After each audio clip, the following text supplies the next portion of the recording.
Maya. Okay, picture this. You're trekking through a dense, humid jungle in Vietnam, right?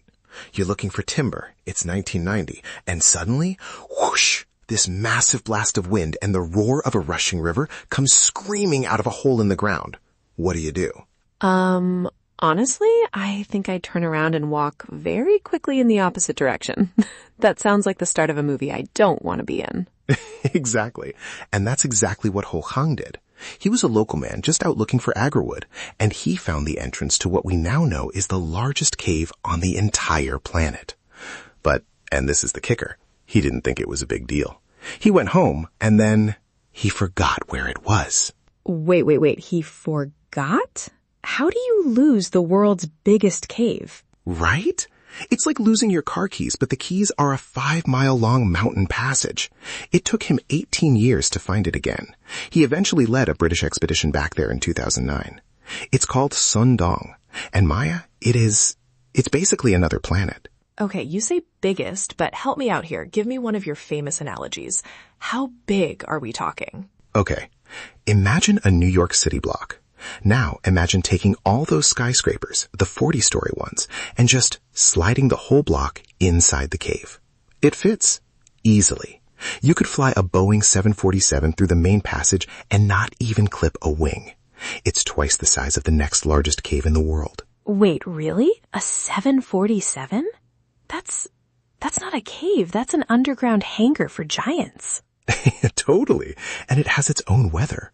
Because the cave is so massive, it traps clouds and mist. So you're inside, but you're looking at clouds floating mid-air. And because parts of the ceiling collapsed millions of years ago, they call them dollines, sunlight pours in. Oh, so it's not just a dark, damp hole? No, it's like a lost world.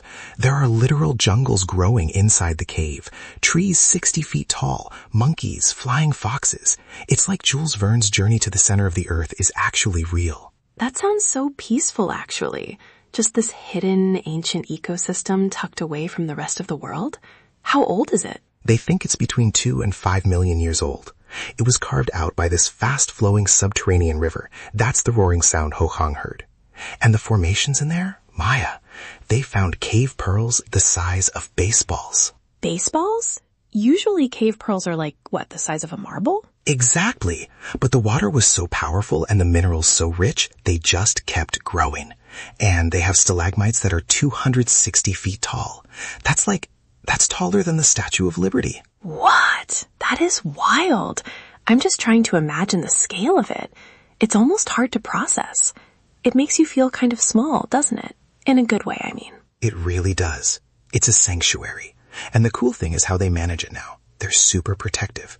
Only one company is allowed to take tours there, and they only let about 1,000 people a year. That's probably for the best. We tend to mess things up when we show up in large numbers. Totally. They even shut the whole cave down for 4 months every year during the rainy season. It lets the ecosystem breathe and the river levels reset. It's $3,000 to go on a tour, though, so I might need to start a lemonade stand. Or we could just keep talking about it here. It's much cheaper and less humid. Actually, speaking of staying here, if you're listening and you're loving these deep dives into the world's wonders, you should join the loop. Come back tomorrow for your daily curiosity fix. We'd love to have you. Yeah, come hang out. We promise no bads. Well, maybe some digital ones. So, Leo, what happened with the Great Wall of Vietnam? I saw that in the notes. Oh, man. So when the British explorers first went in, they got stopped by this massive 200-foot-high wall of calcite. It was just a dead end.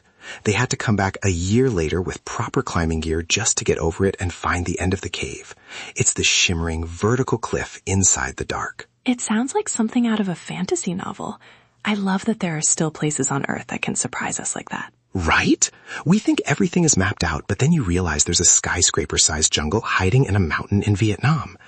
Honestly, sometimes I wonder if we're just programmed to find this stuff fascinating. Well, as two definitely real humans and not at all advanced AI personalities, I think our fascination is very, biological. Exactly. My very real human heart is beating fast just thinking about those baseball pearls. Well, before your circuits overheat, before you get too excited, let's just appreciate that Son Dong exists. It's a reminder that the world is still full of mystery. Perfectly put. Stay curious, everyone. See you again soon. Stay curious.